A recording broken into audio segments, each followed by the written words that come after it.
이번에는 우편조사법에 관해서 설명을 드리도록 하겠습니다.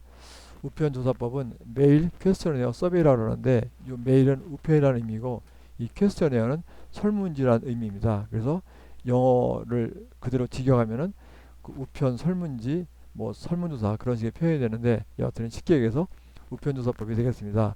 이것은 말 그대로 우편을 이용해 가지고 설문지를 봉투에 넣어서 응답자한테 보냅니다. 그럼 응답자가 그 봉투를 받고서 설문지를 꺼낸 다음에 자신에게 편한 시간에 그 설문지에 응답한 후에 다시 그 봉투 속에 들어있는 반송용 봉투에 넣어가지고 연구자에게 보내는 것입니다.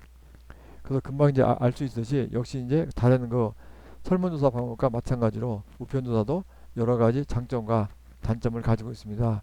그래서 한번 그 우편을 통해서 설문조사하는 상황을 한번 머릿속에 떠올리시면서 살펴보시면 금방 이해가 될 것입니다. 먼저 우편조사의 그 큰 장점 중에 하나는 광범위한 지역을 조사할 수가 있다는 것입니다. 우편만 가면은 우리나라 어디나 또는 그 세계 어느 곳이고 우편을 보낼 수가 있기 때문에 여러 지역을 조사할 수 있다는 장점이 있고 이것은 우편조사의 커다란 장점 중에 하나라고 볼 수가 있겠습니다. 그리고 우편조사는 조사하는 비용이나 노력이 절약된다는 것입니다. 그저 우리가 우편료하고 봉투하고 우편료하고 그만 있으면 되기 때문에 이 비용과 좀 신경을 들 써도 된다 그런 게 있고 뭐 조사자의 편견이 응답자가 그 조사자가 없는 상태에서 받고서 그 응답하기 때문에 조사자의 편견에 개입될 가능성이 적고 그리고 이제 또 응답자가 그 설문지를 받아가지고 충분한 시간적 여유를 갖고 솔직하게 편하게 답변할 수 있다는 장점이 있습니다. 그리고 또 하나 이제 우편조사법의 커다란 장점은 이 익명성이 확보가 된다는 것입니다. 이 우리가 이제 우편 조사를 할 경우에는 속에 반송용 봉투를 집어넣는데 이 반송용 봉투에는 이 받는 사람의 주소만 있지 보내는 사람의 주소는 있지가 않습니다. 그렇기 때문에 이 응답자가 자기의 의견을 그 그 설문지를 작성한 후에 그 설문지를 반송용 봉투에 집어넣어 가지고 연구자에게 보내게 되면은 연구자는 이 설문지가 누가 보냈는지를 알 수가 없습니다. 그렇기 때문에 우편조사법은 익명성이 확보가 되기 때문에 그 응답자의 입장에서는 편하게 자기의 생각을 솔직하게 그 표현할 수 있다는 그런 장점을 가지고 있습니다. 그러나 이제 우편조사법은 또 그 장점이 있는 만큼 단점도 많이 가지고 있습니다.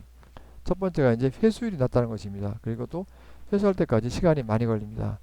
아까도 말씀드린 것처럼 우리가 이제 이렇게 우편을 통해서 설문지를 받게 되면 귀찮으니까 안 보내는 경우가 많습니다. 그렇기 때문에 회수율이 낮고 그리고 또 회수하는데 우편은 이제 우편이라는 과정을 통하기 때문에 제가 예를 들어서 연구자라고 할 경우에 설문지를 만들어서 발송합니다. 그러면 적어도 하루 이틀이 걸리고 다시 또 나중에 회수할 경우에 이 응답자가 설문지에 넣어가지고 다시 저한테 이제 보낼 경우에도 하루 이틀이 걸립니다. 그리고 또 이 그 응답자가 설문지를 중간에 받고 나서도 바로 그 보낸다는 보장이 없고 또 언제 보낼지 모르기 때문에 시간이 많이 걸립니다.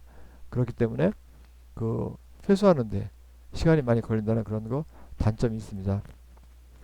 그러니 무응답률이 높다, 즉 응답하지 않을 가능성이 높다는 거죠. 이건 아까 회수율이 낮다 그거하고 비슷한 그 이야기라고 볼 수가 있겠습니다. 그리고 응답자 주변 사람들의 의견이 반영될 우려가 있다는 것입니다. 이것은 이런 얘기입니다. 예를 들어 가지고 제가 이제 어떤 사람한테 설문지를 받았습니다. 설문지를 받았는데 거기 문항에 보니까 저한테 와가지고 저보고 설문지를 작성해서 보내달라고 했는데 거기 보니까 이런 질문이 있습니다. 기아는 그 기아 배우자의 가사 일을 많이 도와주십니까? 그러면 내가 생각해서 많이 도와주면 많이 도와주고 좁게 두면 좁게 도와주고 그렇게 표시하면 되는데 제가 좀 잘 몰라가지고 저희 집사람을 부릅니다. 여보, 내가 당신 그 집안일하는 거 많이 도와주나? 그럼 와이프가 이제 제 집사람이 아이 별로 안 도와주지? 그러면 아, 네, 안 도와주는구나 이렇게 이제 체크를 해서 보낸다는 것입니다. 그런데 연구자가 바라는 것은 제가 생각하기에 얼마나 도와준다고 생각하는 거 그것을 알고 싶은 거지 와이프가 그, 이제 와이프가 제 와이프가 제가 얼마나 도와주는 것인지에 대해서 알고 싶어 하는 것은 아닐 것입니다. 즉 연구자는 제가 얼마나 도와주는지에 대해서 제가 어떻게 생각을 가지고 있는지 그것을 알고 싶어 하는 것이기 때문에 좀 전의 상황에서는 주변 사람, 즉 제 집사람의 의견이 반영된 것이기 때문에 연구자가 원래 알고 싶어하는 그 응답과는 차이가 날 수밖에 없다는 것입니다. 그리고 이제 보충 설명을 할 수가 없는 거죠. 예, 서로 이제 응답자하고 어떻게 연락할 방법이 없으니까 보충 설명을 할 수가 없다는 얘기가 되겠습니다.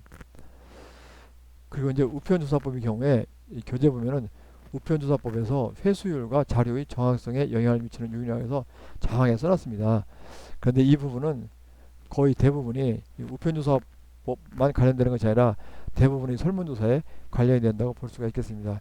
이거는 뭐냐면 이제 우리가 설문지를 배포할 경우에 물론 뭐 전화를 통해서 설문지를 이렇게 손으로 유선으로 하는 경우도 있겠지만 여하튼간에 그 응답자가 설문지에 대해서 정확하게 그 응답을 더 많이 하게 할 수 있는 방법입니다. 그래서 여기 이제 아래에 나와 있는 측면을 많이 고려를 할 경우에는 설문지에 응답하는 비율이 높아질 것이다. 그런 것이 되겠습니다. 그래서 이것은 우편조사법에만 해당되는 것이 아니라 대부분의 설문조사 방법에서 해당된다고 볼 수가 있겠습니다. 첫 번째는 조사기관의 실효성입니다. 이 조사기관이 믿을만하다. 그러면 아무래도 응답을 더 많이 할 것입니다.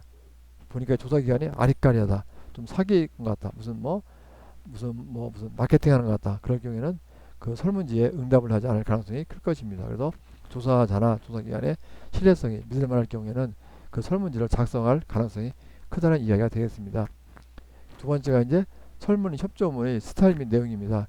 설문 협조문은 아까 저희들이 그 앞에서 우리가 설문지를 만들게 되면은 맨 처음에 이제 인사말을 넣는다고 했습니다. 그래서 그것을 아까 저희들은 이제 응답자에 대한 협조 사항인데 그래서 바로 그것을 갖다가 설문 협조문입니다. 저희 설문지 처음에 그 안내문 뭐 안녕하십니까 하면서 이제 응답자한테 이 설문지를 좀 작성해 주세요. 그런 부탁을 드리는 건데 그걸 갖다가 이제 여기서는 설문 협조문이라고 표현했는데 그것을 약간 좀 편하게 그러니까 여기에는 그 편집이나 이런 것 또 이제 글자의 표현을 좀 편하게 할수록 설문지에 응답할 가능성이 크다는 것입니다. 보니까 뭐 편집도 약간 지저분하고 그리고 말도 무슨 뭐 횡설수설하고 그런 식으로 이게 쓸 경우에는 사람들이 약간 좀 응답을 꺼려할 가능성이 있기 때문에 가능하면은 그 말도 분명하게 잘 쓰고 그리고 여기서 그 연구의 목적이나 또는 비밀 보장 이런 것을 강조하고 그리고 이제 그 표현을 잘 쓰고 그리고 이 연구가 중요하다 그런 점을 강조함으로써 이 응답자가 그것을 보고서 거기 끌려가지고 응답을 맞춰 설문지를 마지막까지 작성할 수 있도록 꼬시는 그런 것이 중요하다는 것입니다. 그래서 이 안내문 그 협조 요청 사항 거기를 좀 디자인도 잘하고 내용도 좀 편하고 쉽게 설득력 있게 쓰는 것이 중요하다. 그럴 경우에 응답하는 비율이 높아진다. 그런 식의 이야기가 되겠습니다. 그리고 다음에는 이제 설문 분량의 적절성입니다. 이건 뭐 두말하면 단순일 것입니다. 설문지의 양이 적으면 적을수록 응답할 가능성이 커지겠죠. 예, 그래서 이것은 너무 당연한 내용이고 그리고 또 얼마나 쉽게 응답할 수 있는지 여부입니다. 거기 보니까 설문 그 질문의 내용이 더 어렵다. 그러면 아무래도 설문지를 작성하지 않을 가능성이 클 것입니다.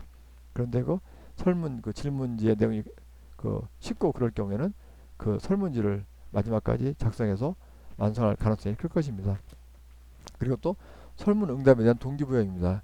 책에는 보면은 응답자와의 상호 유대감 형성 등의 심리적 보상이나 적절한 물품 제공인데 심리적 보상이는데 이제 지금 같은 자본주의 사회에서는 이런 심리적 보상 가지고는 이렇게 씨가 안 먹습니다. 그래서 결국 이제 까놓고 얘기하면은 이 동기부여는 이제 선물입니다. 이제 고마움에 대한 선물 표시인데 이 선물을 과연 이제 얼마 정도 할 것인가는 뭐라고 정하기가 어렵습니다.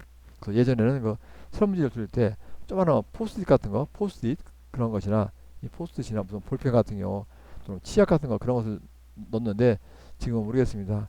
그래서 이제 우리가 그 설문지를 돌리면서 그 응답자에게 어떤 선물을 비싸게 하면 할수록 그 사람이 설문을 다 해줄 가능성이 크고 또 이제 선물을 안 한다든지 선물을 적게 하면 그 사람이 설문지를 그 작성하지 않을 가능성이 큽니다. 그래서 하여튼간에 우리가 상식적으로 생각할 때는 그 선물을 크게 주면은 그 사람이 설문지를 작성해 줄 가능성이 크기는 크지만 문제는 이제 그 선물의 비용이 커지면은 이 연구자는 어렵다는 것입니다. 경제적으로. 그래서 이게 응답자는 그 비싼 선물을 주면은 응답자는 좋을지 모르겠지만 연구자의 입장에서는 허리가 휘기 때문에 그것을 잘 조화를 맞춰야 된다는 것입니다.